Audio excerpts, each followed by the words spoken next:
Assalamualaikum warahmatullahi wabarakatuh. Waalaikumsalam warahmatullahi wabarakatuh. Apa kabar semuanya? Alhamdulillah, luar biasa. Allahu Akbar. Semua ya? Jadi kemarin sudah hujan-hujanan ya.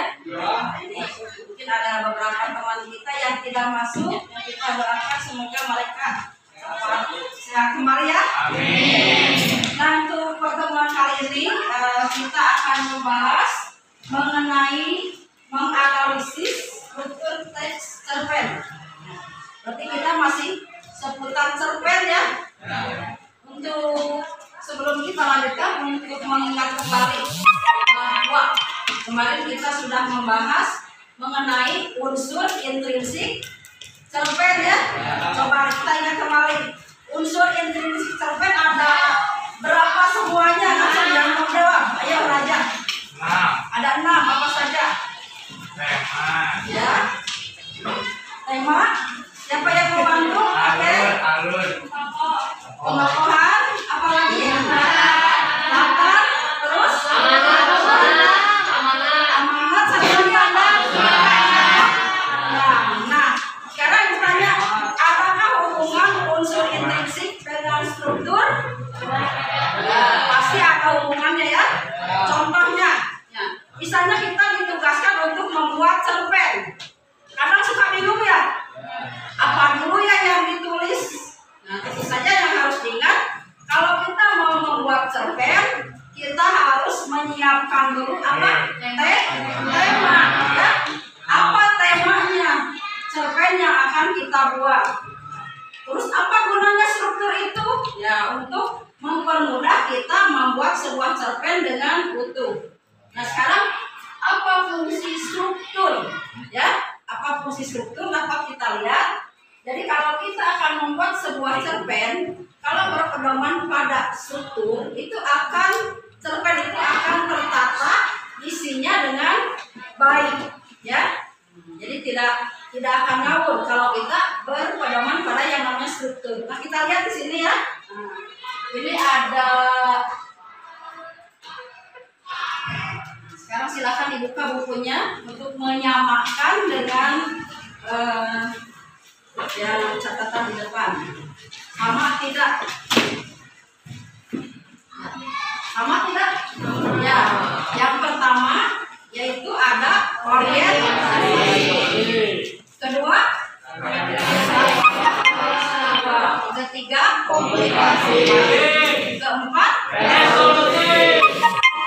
Sekarang sebelum kita lanjutkan, adakah yang tahu apa itu orientasi?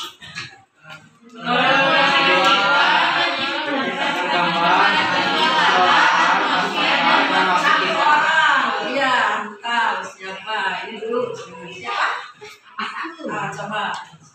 Penemuan peristiwa menciptakan gambaran visual latar, atmosfer, dan waktu kisah, pengenalan karakter, dan arah menuju konflik. Ya, sekalian. Jadi nanti di dalam orientasi kita akan menemukan yang namanya pengenalan latar, ya. Lalu ada pengenalan karakter, terus visual, ya. Nah, itu nanti akan kita lihat seperti apa contohnya.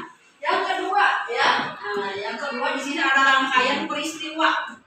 Siapa yang bisa menjelaskan? Ya, Serovina. Ya.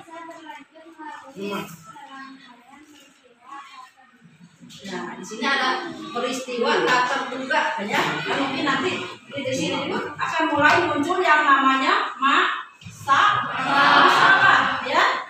Masalah mulai akan muncul. Jadi untuk membedakan mana orientasi ke rangkaian peristiwa. Yang ketiga komplikasi. Ayo, Yoli. Kita bergerak seputar konflik atau masalah yang mempengaruhi latar waktu dan karakter, terutama mengarah ke solusi. Ya, di sini konflik ya. Nanti di situ konfliknya itu akan semakin memuncak. Masalah terus berlarut, akhirnya ada konflik ya. Bisa perkelahian, pertengkaran, bahkan ada peristiwa yang lebih mengerikan lagi biasanya di sana ya. Dan yang terakhir adalah apa? Resolusi. Apa resolusi? Ya, saya salah. Penyelesaian masalah. Apakah setiap cerpen ada penyelesaiannya tidak? Nah, tapi kadang dituliskan, kadang tidak. Ya. Kalau tidak dituliskan bagaimana ya? Kita yang harus menyimpulkan sendiri. Jadi kira-kira bagaimana nih penyelesaiannya ya? Kita lihat ya. Betul tidak apa tadi yang kalian katakan sini? Nah ini kita lihat ya. Nah, jadi orientasi itu memperkenalkan apa?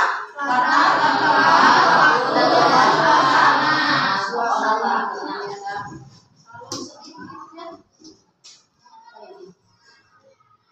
Dan suasana. Terus iya, tokohnya juga disebutkan di orientasi. Terus bagaimana karakternya disebutkan di sana? Karakter bisa kita lihat dari cara dia berbicara atau cara dia berperilaku, betul ya. Jadi kita bisa tahu jahat tidaknya dari cara bicaranya, bisa dari perilakunya, ya. Yang selanjutnya di sini ada rangkaian peristiwa. Nah, ya di sini mulailah muncul masalah. Masalah biasanya disebabkan oleh orang lain yang ada yang berbeda karakternya ya. Biasanya timbul dari tokoh yang namanya tokoh apa? Antagonis. Ya, akan muncul masalah. Nah, saat masalah terus berlanjut, ini akan terjadilah di sini komplikasi. Masalah semakin memuncak, ya. Nah, di sini juga nanti di sini kita akan menemukan kejadian yang luar biasa di puncak masalah ini. Dan terakhir tentu saja di sini ada resolusi penyelesaian. Nah, tadi sudah dijelaskan bahwa yang namanya penyelesaian bisa dituliskan oleh pengarang sendiri, bisa juga kita yang harus menyelesaikan. Dan terakhir biasanya selalu ada yang namanya amanat ya. Nah, setelah resolusi sebenarnya ada yang namanya amanat. Untuk apa amanat itu?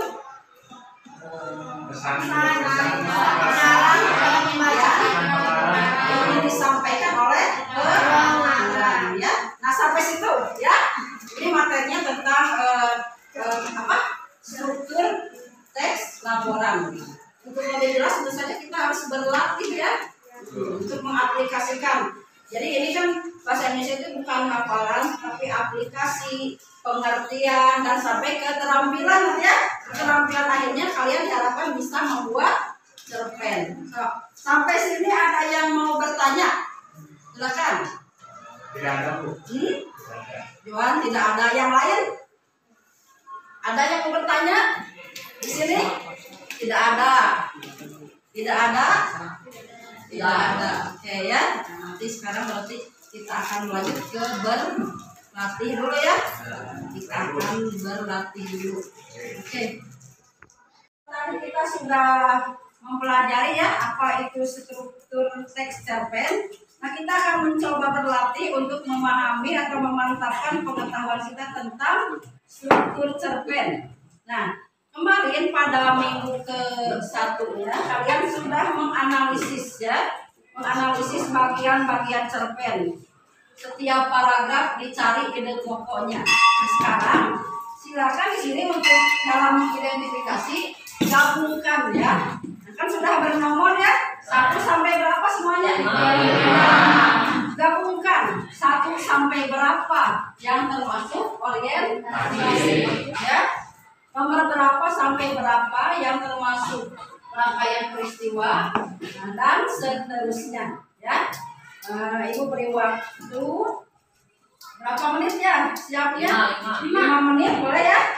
Beri waktu 5 menit untuk mencari atau mengidentifikasi untuk orientasi nomor berapa sampai berapa dan seterusnya. Silakan mulai cari di bukunya.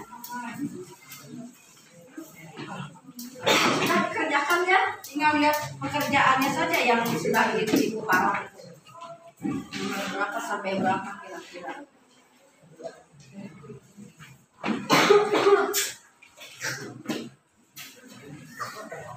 Jadi kan ada yang bernomor itu. Nah, kamu tinggal cari nomor berapa sampai berapa ya. Ada yang bernomor yang sudah ikut itu. Tinggal carinya dari sana. Simpan dari buku ya. Orientasinya dari nomor berapa sampai berapa ya. Silakan. Ya.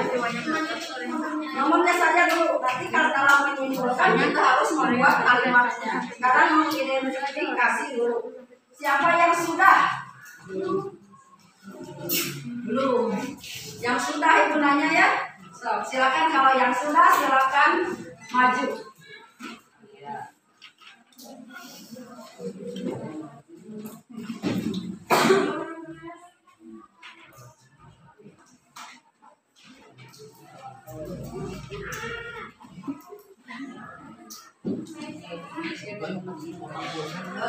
Untuk membedakannya cari saja saat masalah mulai muncul, berarti itu sudah masuk ke rangkaian peristiwa.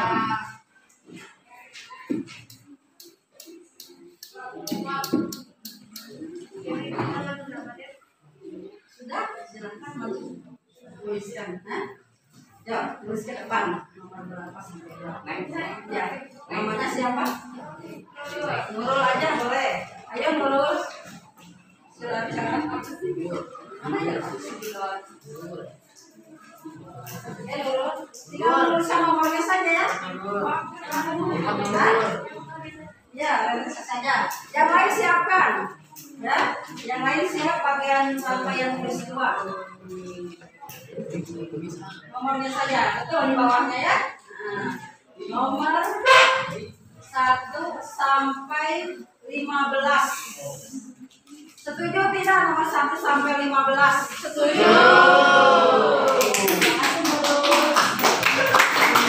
Nah, kalau begitu, kalau semuanya setuju berarti rangkaian peristiwanya dimulai dari nomor berapa? 16. Silakan.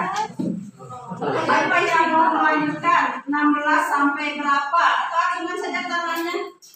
Alif. Ya. Alif. Nah, bagaimana membedakannya yaitu saat ada peristiwa luar biasa pada kejadian itu ya. Contohnya meninggalnya seseorang ya. Ya, Yuri. Sok tulis aja ke depan. Sampai nomor berapa?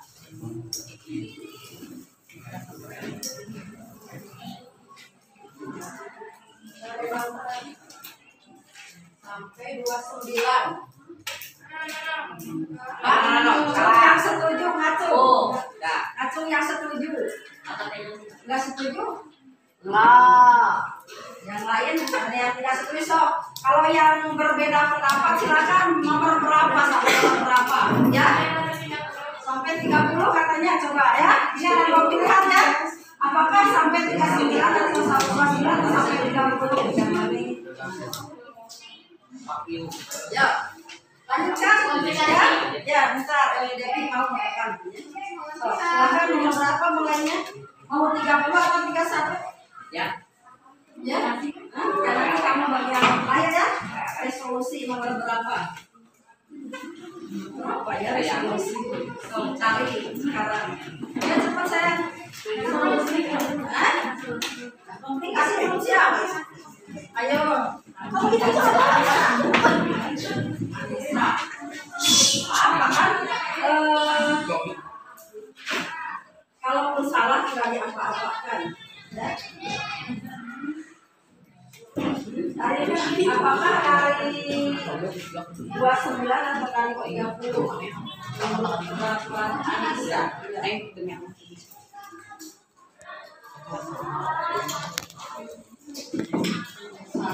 sampai 34. Nanti lanjutkan aja udah resolusinya. Ya. Jadi nomor berapa dari resolusinya?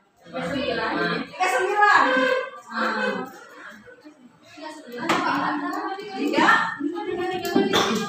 35 boleh 35 ya. 35 mungkin ya Dewi. Iya. Makasih ya. Nanti kita bahas sama-sama di dalam menyimpulkan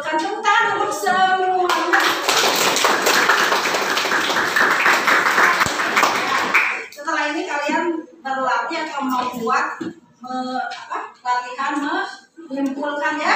Terima kasih, jawabannya nanti kita akan bahas kembali. Terima kasih anak-anakku yang sudah aktif berpartisipasi. Yang lainnya diharapkan pada materi berikutnya bisa sama-sama aktif ya, supaya kita bisa memahami apa yang kita pelajari hari ini. Oke, terima kasih. Assalamualaikum warahmatullahi wabarakatuh. Waalaikumsalam warahmatullahi wabarakatuh. Ya.